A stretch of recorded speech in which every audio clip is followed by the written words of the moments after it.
Hello,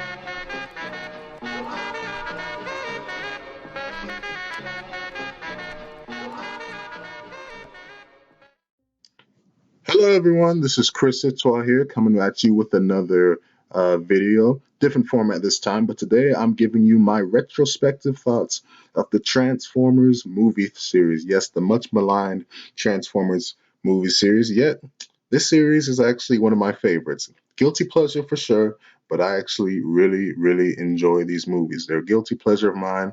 I think there's a lot of good qualities to these movies, some bad, but definitely a lot of fun to be had. But with the last night coming out, I thought I'd come at you and give you what my thoughts of each individual movie was and how it sets up for my expectations for Transformers the last night. So, with that in mind, let's get started with Transformers 1.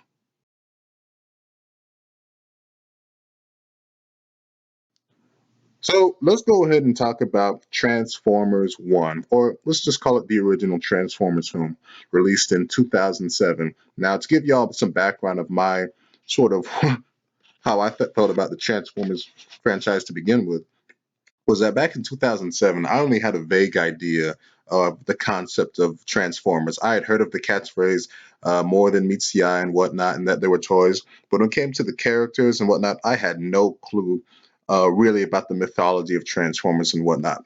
But I remember back in 2007 when I saw the trailer for this movie, I saw it a couple times. Is when I saw Spider-Man 3 and when I saw Pirates of the Caribbean at World's End.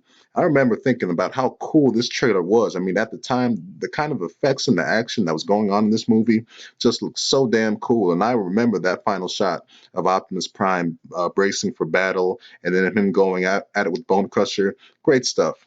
But being that I didn't have a whole big awareness of the Transformers franchise in general, it still wasn't a movie that I was like there on opening night to go see. In fact, I didn't see the movie until it was maybe about 4 weeks of release, and I actually went to go see it on a Saturday just because I felt like, man, that Transformers movie that looked really cool. I want to go see that. So I saw it on the Saturday, and I really, really enjoyed the movie. Man, I thought it brought a lot. There was a lot. It was a really enjoyable summer blockbuster, really almost a perfect summer blockbuster for what it was trying to be. But it was when I got the movie on Blu-ray and DVD at the time that I started watching it, and I got really into the robot characters, man, and the conflict and the mythology going on with Transformers. Optimus Prime was cool, Bumblebee was cool, Megatron, the Decepticons, all the effects, the action, really getting sinking my teeth in the Transformers, Starscream, what he was all about. It was really cool, man. And looking back at this movie, I think what separates it from the other movies in the franchise is that it has a Spielberg touch. See, because this was the first movie, they needed Spielberg's guidance to really get this movie off the ground. And this movie, the perfect way to describe it is a Steven Spielberg movie combined with Bayhem, as in Michael Bayhem. Because this movie, the whole thing was Sam and Bumblebee.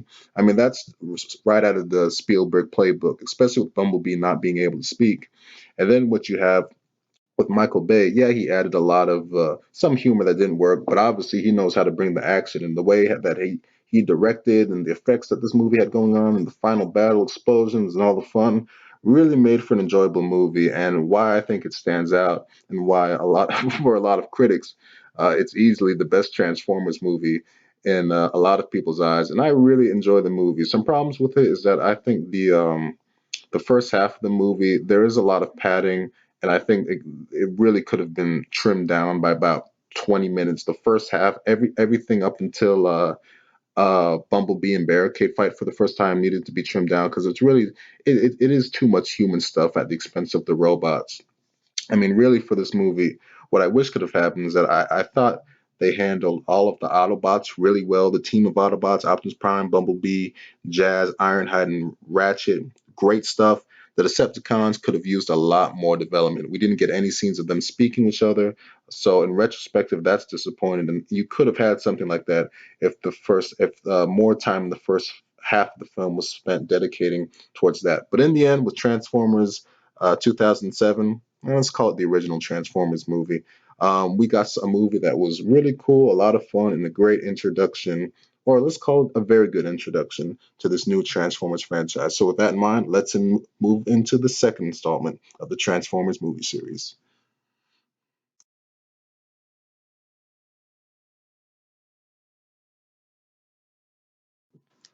So now let's talk about Transformers Revenge of the Fallen, released in 2009. The movie where everything turned and when it came to public reception for the Transformers movie series. And this movie is obviously now regarded as one of the worst movies of all time. Well, definitely one of the worst blockbusters. But to give you my thoughts about it and how I view it now, is that this is most definitely not a good movie. Okay. But there are some aspects about it that I do really enjoy. Mainly the first half of the movie. I actually think the first half of this movie is actually pretty fun. To me, it carries on the same charm that we saw in from Transformers One. The dynamic with Sam and Michaela. Some of the humor is over the top, but it's okay. It's still passable. But we actually get a lot of really good robot action or elements in this first half of the movie, man. It's really cool to see. I mean, that opening in Shanghai, that opening action scene is fantastic. The stuff with Ravage and Soundwave doing his thing was really cool. We see Optimus Prime at his best, most noble. I loved Optimus in the first half of this movie. The stuff with Megatron and Starscream, that scene on the Nemesis, man, that is fantastic. I mean, the effects and the environment of that scene is really good. But the whole dynamic between Megatron and Starscream, I love seeing it in this scene and him talking to the Fallen. But then, obviously, the highlight of the movie for sure, and maybe the highlight of the whole Transformers franchise, all of the movies, comes in Revenge of the Fallen, and that is the forest battle scene, man. What a fantastic scene. I mean, the setup is great. The stuff with Megatron torturing Sam in the warehouse, and then Optimus and Bumblebee go to save him, and then it all ends up in the forest to where we just get such a great action scene, man. Just Transformers going at it, hand to hand combat with no human interference whatsoever. Starts out great seeing Optimus take on Megatron after he really got his ass handed to him by Megatron in the first movie. Then Starscream and Grindor come in, and they all gang up on Optimus, and Optimus is just taking them down, man. And then we get that epic quote where him saying, "I'm gonna take you all on," after Megatron challenges them, and he just goes to town on all the Decepticons. Just a great scene, man, and the absolute highlight of this movie and the Transformers series in general. But unfortunately, all of that is the first half of the movie, and the second half is for me where this movie earns its rotten expectation because obviously Optimus dies, and really the movie dies along after that because after that we just get really poor robot character development in the second half. The robots are MIA.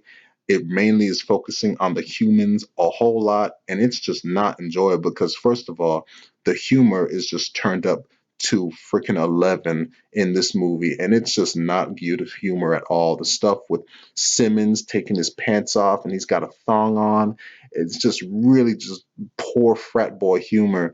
And the second half of this movie is just it's just boring, man. It's a really boring watch seeing so much focus on these humans, seeing all of the robots sidelined, the Autobots sidelined, the Decepticon sidelines, and really just the horrible thing, just focusing on these terrible twin characters, man. These were bad characters because they're just in the forefront of this movie.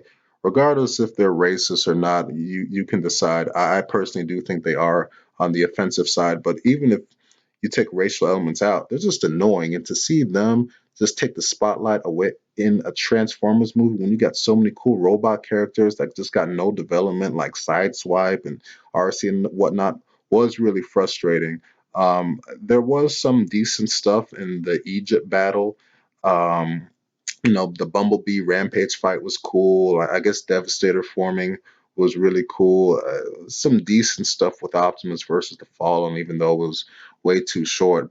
But ultimately, it was probably the worst final battle of the whole series. The whole Egypt fight just wasn't all that exciting, and too much of it focused on the military and them just shooting at random protoforms and whatnot. So and I should mention that the plot of this movie is just really not that good. It takes so long to get going. It isn't until they get to Jetfire and he tells them basically everything that's going on, and then it's really just a sort of boring adventure from there for them to find the matrix of leadership and blah blah blah. It's just a boring story, a boring, poorly put together story, and something you can definitely tell was put together last minute in the writing strike. So ultimately, Revenge of the Fallen does have some good stuff in it. I guess you could call it somewhat of a guilty pleasure of mine because I do really enjoy the first half. But unfortunately, because of that second half, the movie sort of earns its rotten reputation. And really, this is where the public perception of Transformers really faded because people were riding the high off of the first movie, and then this movie comes along and is really just a big stinker for a lot of people. And it sort of leads to where we are with the franchise today in terms of where a lot of people think about it. But that's enough about Revenge of the Fallen. Let's get on and talk about the next installment of the Transformers series.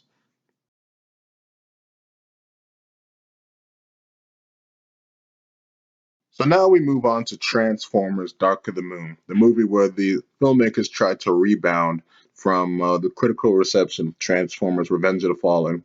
And Transformers Dark of the Moon probably had some of the best marketing out of any of the Transformers films. I mean, the trailers were fantastic, they looked epic. And at this point, we had one movie that was really well received with Transformers 1, one that was badly received with Revenge of the Fallen. So a lot of people were willing to give this series another chance and see what the third installment would have in store. And looking back and thinking about this movie now, Transformers Dark of the Moon is in a lot of ways the best Transformers movie and also the most frustrating at the same time. I'm going to talk about what held this movie back to start off with, and that this movie I think a big problem it has is that it carries on a lot of the flaws that were in Transformers Revenge of the Fallen. A lot of the time, this movie just tries to force comedy where it just does not need to be. In the comedy, it's just not entertaining. It's not good. I mean, there's just too many unlikable human characters, over the top human characters, like Bruce Brazos, played by John Malkovich, or Jerry Wang, played by Ken Jeong. Great actors, entertaining actors, but they just do not work in this movie, and just so much of it, just so much of the comedy just really weighs this movie down from what was actually a really good plot. And at this point, Sam Witwicky in this movie, he's just not all that great a protagonist in this movie. In Revenge of the Fallen, he didn't want to fight, and then in this movie, that's all he wants. He wants to matter. He wants to fight. So it's really a weird storyline with him. And this movie, I think, narratively would have been better if they had Michaela instead of Carly. Obviously, we know the whole behind the scenes drama of why Megan Fox got fired for this movie. She called Bay Hitler, and Spielberg had her fired for that. And so they ended up replacing her with a whole new character, Carly, played by Rosie Huntington Whiteley.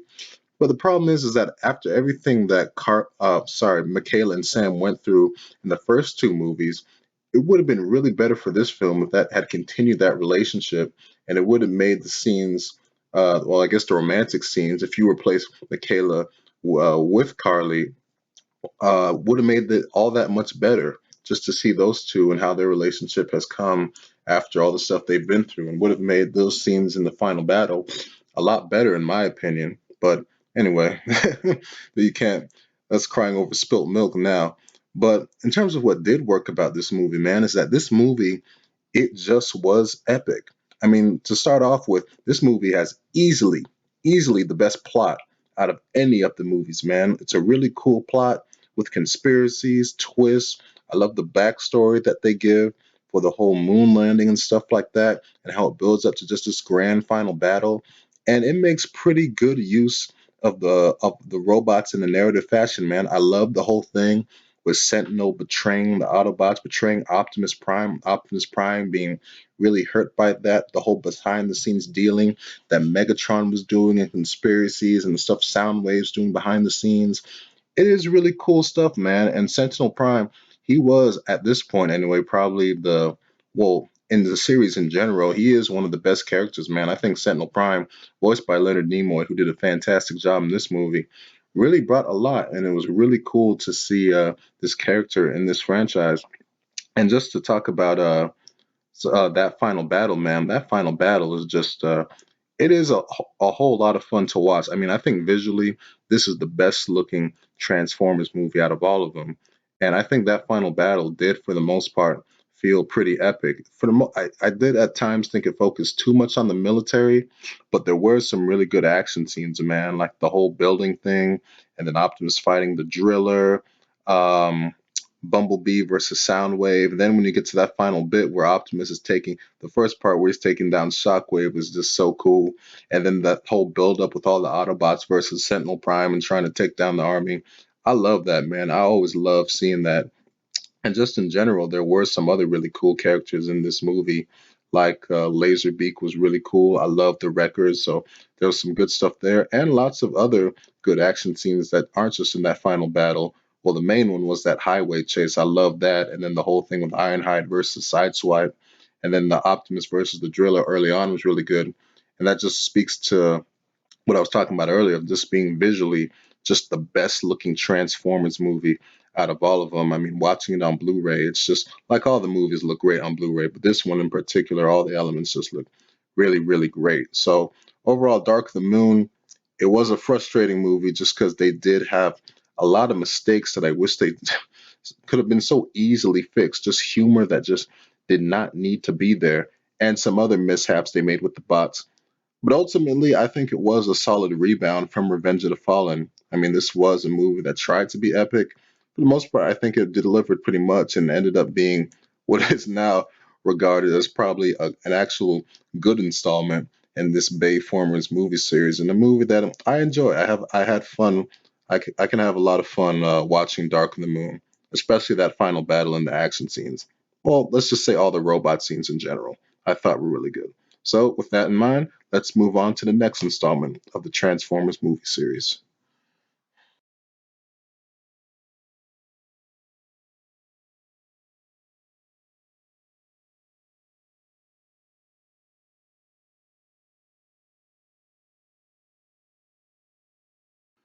So now we get into Transformers Age of Extinction.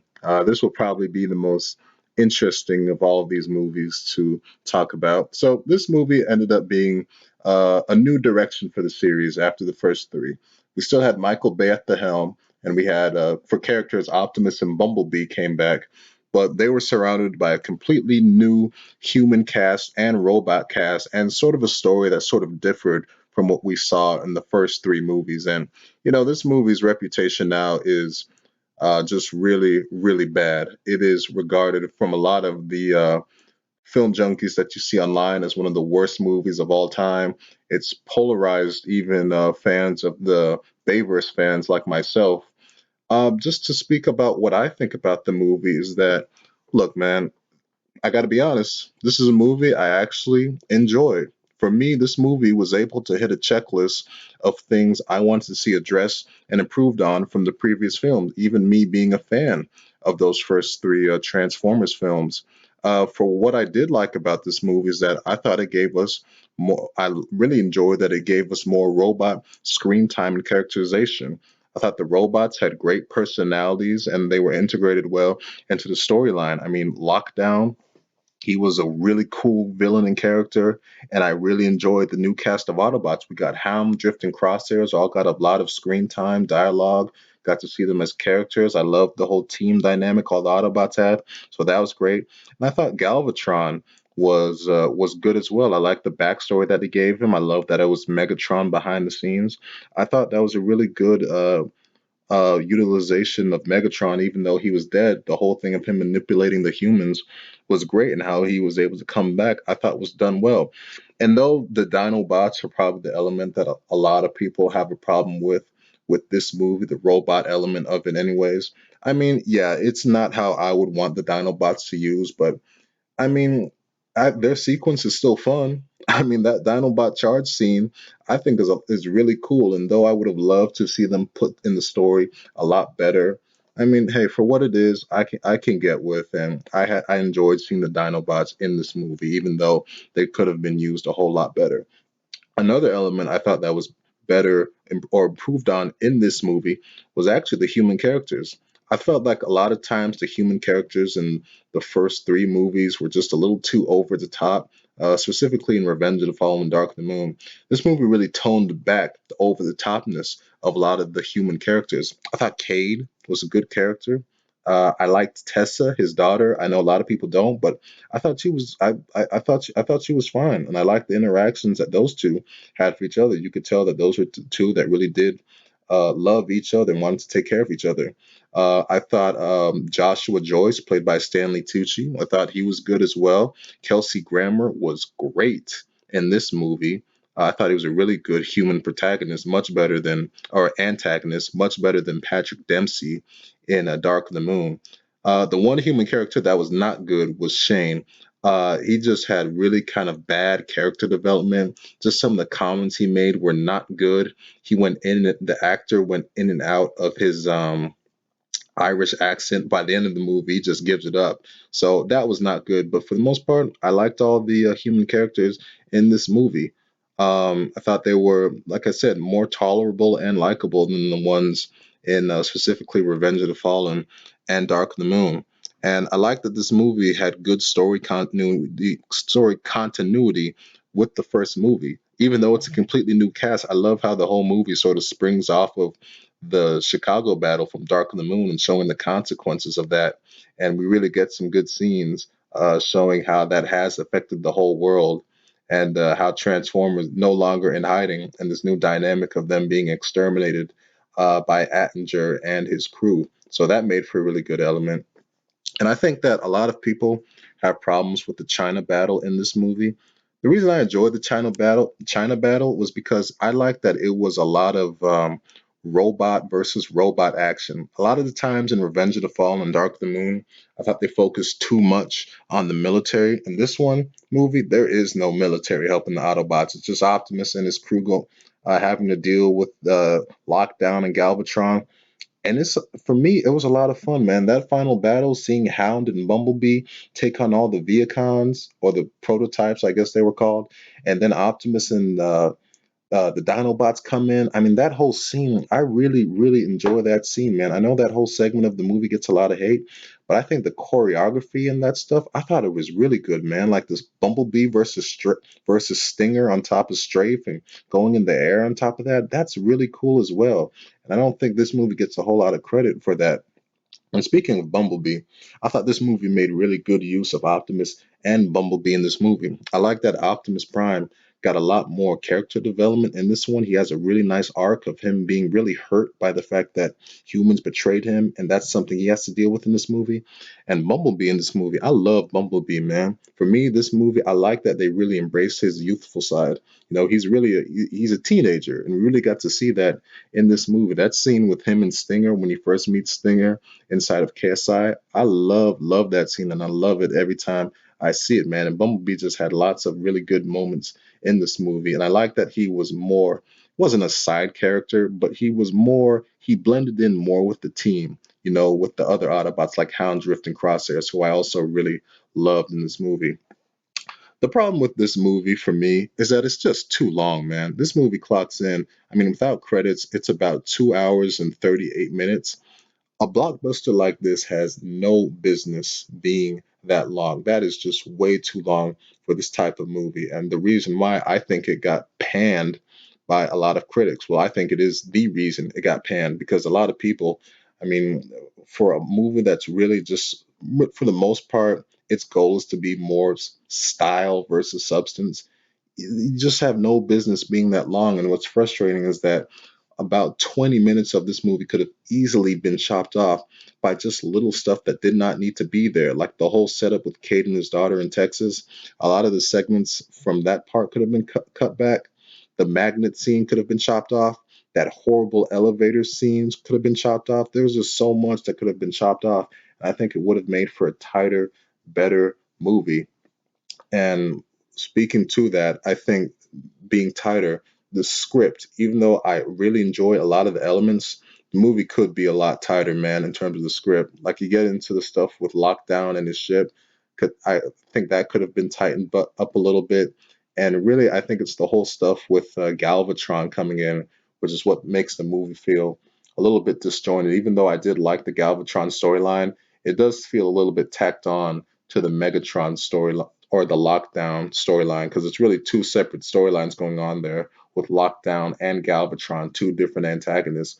Even though I did think they blended together kind of well, it did feel disjointed having to just tack on this whole Galvatron element in the second half, even though I did enjoy the action in the end. So this movie, looking at it now, um, well, how it's been received now, it's been received as one of the worst movies of all time. Like I said, you look at a lot of the online film buffs and whatnot. I mean, this movie has just gotten just destroyed and is really hurt Transformers' reputation now, and just how a lot of people view it.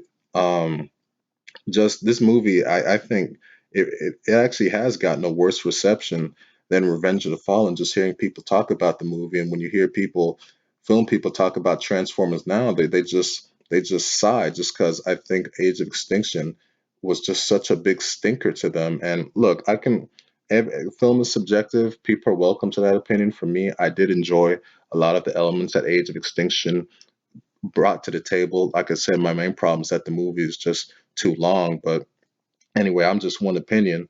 Age of Extinction has sort of led to where we are with the Transformers film series now, and how anticipation for Transformers: The Last Night is. So, with that in mind, there's my retrospective for Transformers 1 through 4, and tune in for part 2, where I talk about, well, which is basically my preview for Transformers: The Last Night.